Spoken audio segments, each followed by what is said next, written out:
Oh, sorry.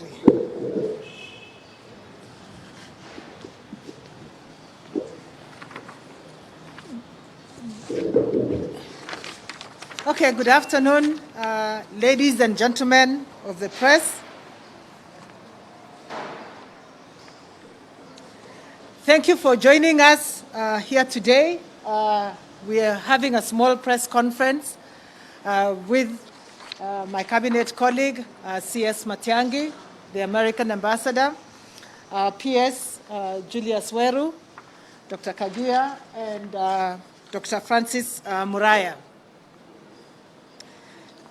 I think for purposes of clarity, allow me to remove my mask. Kenya and the United States of America have today formally entered into negotiations that will culminate in a historic free trade agreement, which will allow duty-free access for Kenya into the U.S. market. The free trade agreement negotiations provide Kenya with a unique opportunity to enter into a bilateral trade and development cooperation talks with one of the global economic powerhouses, the United States of America, which is Kenya's third largest export market and seventh overall trading partner. The success of the negotiations is particularly critical because of the need to secure trade and investment relations between the two countries ahead of the anticipated lapse of the Africa Growth and Opportunities Act on 30th September 2025. The proposed free trade agreement is the first kind in sub-Saharan Africa between a developed country and a developing country. And it will provide continued market access for Kenyan goods to the expansive U.S. market at the end of AGOA. The agreement will provide a predictable framework for investment and trade between the two countries. You might ask, which trade? Kenya concluded and launched the export strategy 2 years ago. The ministry has reviewed products that we can promote to the U.S. market, and such products include textiles and apparel, tea, coffee, tree nuts, fish, and fish products, among others.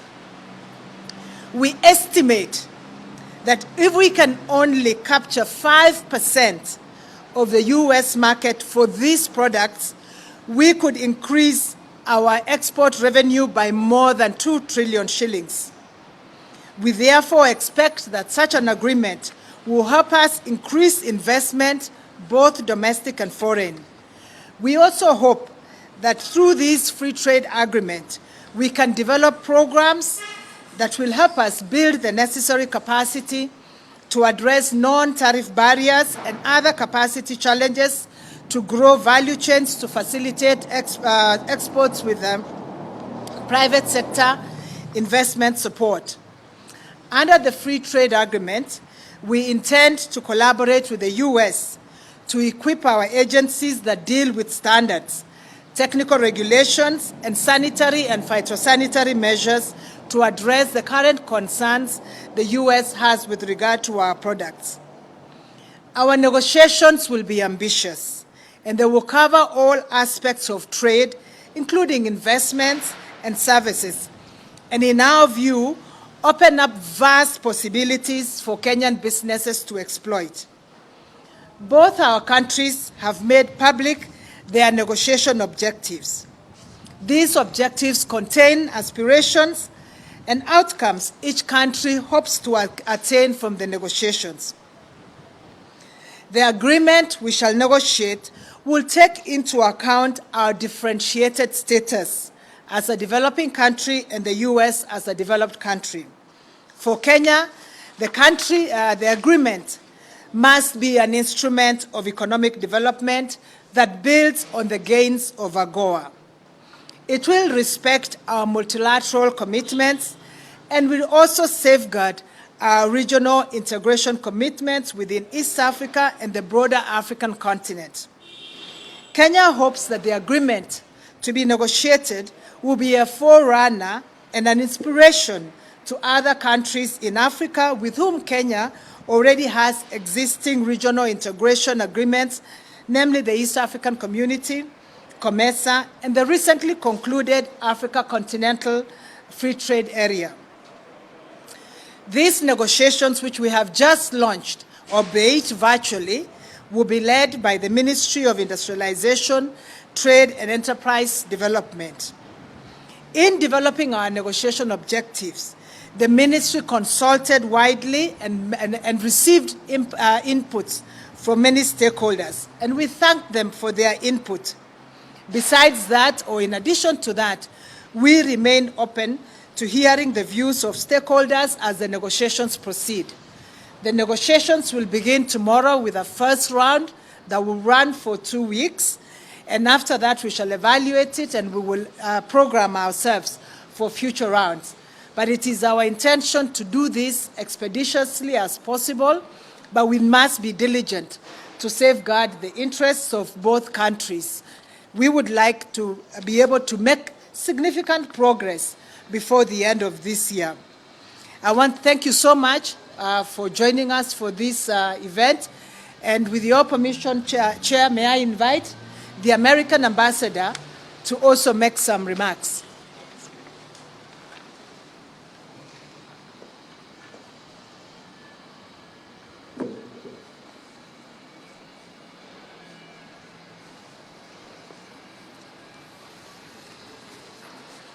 Well, thank you, Secretary Mina.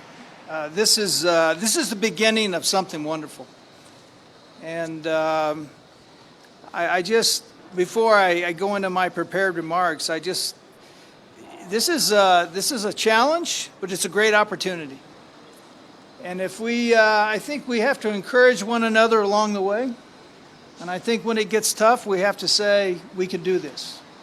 And I'm confident today we can do this. Through a new free trade agreement, Kenyan and American businesses will benefit from increased access to each other's markets, and consumers will enjoy expanded choice, lower prices, and higher quality in the marketplace. Through a new free trade agreement, Kenya will preserve and expand the access of the United States markets it now has under AGOA. We're going beyond AGOA. We are treating Kenya as an equal, which you are. That does not mean there are not challenges Kenya must rise to meet to take your seat as a rightful economic leader in the region. And a free trade agreement with the United States will make Kenya more competitive and stronger economically.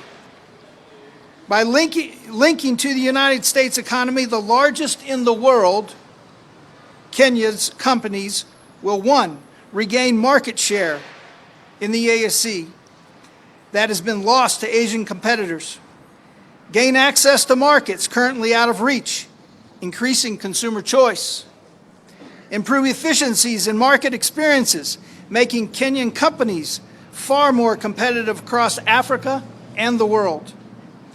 Improve governance standards, reducing public corruption. Improve consumer and product testing and standards, raising consumer quality. Improve commercial logistics and trade efficiencies, lowering consumer prices. The United States and Kenya will enjoy a balanced trade relationship that we look forward to strengthening and expanding together. Currently, we have a balance of trade, but it's just not big enough. And this is the beginning of it becoming much, much bigger. This comprehensive high-standard agreement with Kenya will serve as a model for additional agreements across Africa that will contribute to regional integration. I want to thank His Excellency President Kenyatta for leading this effort and paving the way for success and prosperity for the people of Kenya in the near future. Thank you for all the hard work you've put into this so far. We're committed to this. We look forward to the great success here in the future. Thank you. Thank you very much, Ambassador MacArthur. Now may I invite the chairman of the National Development Implementation and Coordination Committee to bring his message and to reinforce the message from the President with regard to these talks. Thank you very much. Thanks, Betty. Your Excellency, the U.S. Ambassador to Kenya. On behalf of His Excellency President Kenyatta and on behalf of my colleagues in Cabinet, most of whom watched and participated in the launch virtually this afternoon, I would like to say this is an important day for our country. You will recall that following his meeting with President Trump in February, His Excellency the President announced that Kenya would initiate a process to prepare a free trade agreement with the United States of America. This afternoon, Kenya and the United States formally launched negotiations that will culminate in a historic free trade agreement soon enough. The agreement with the U.S. is part of His Excellency the President's economic transformation agenda and is a key priority of the government's foreign trade policy. Kenya would be the first country in sub-Saharan Africa to enter into a free trade agreement with the United States of America. We are pleased to note that this milestone comes soon after the recent victory in which Kenya was elected to serve as a non-permanent member of the United Nations Security Council. The agreement offers a unique opportunity to spur economic growth in Kenya. It will help grow our most productive industries. We expect major transformation of SMEs, finance, ICT, and agricultural sectors. This will in turn increase incomes for producers, improve the quantity and quality of jobs, and raise living standards for Kenyans. Countries such as Morocco that have signed a free trade agreement with the United States have within a short time recorded a huge boost in trade and investment and achieved an accelerated pace of economic growth. I know there are some who are concerned that this agreement will weaken our regional agreements such as we have with the East African Community or the African Continental Free Trade Area Agreement. Let me assure you, ladies and gentlemen, that you should have no cause to worry. As His Excellency the President has said many times before, our commitment to regional integration runs deep. After all, he said and done, charity begins at home. We recognize that only by partnering and trading closely with our neighbors can we become stronger partners abroad. We are therefore entering into these negotiations with a full understanding and expectation that the agreement will strengthen, not weaken, our regional commitments. The President has charged all of us, especially our negotiating team, with the responsibility to move with speed and efficiency to finalize these negotiations. We are expecting to complete this process, hopefully within the next 12 months. And our team will be led in Kenya, as you have heard, by our Minister for Trade, Industrialization and Enterprise Development, Honorable Betty Maina. We have a huge group of experts, very patriotic and experienced Kenyans who are participating in these negotiations. His Excellency the President looks forward to us concluding this assignment. And of course, most importantly, for the benefit of our people and our nation, we all pledge commitment to this historic and important assignment. On my own behalf and on behalf of my colleagues in Cabinet, we wish our sister Betty all the best as she leads our teams and carries our country's flag in the discussions that are going to lead to an historic transformation of our relations with the United States of America and to support our economy. Thank you so much. May God bless you and all the best.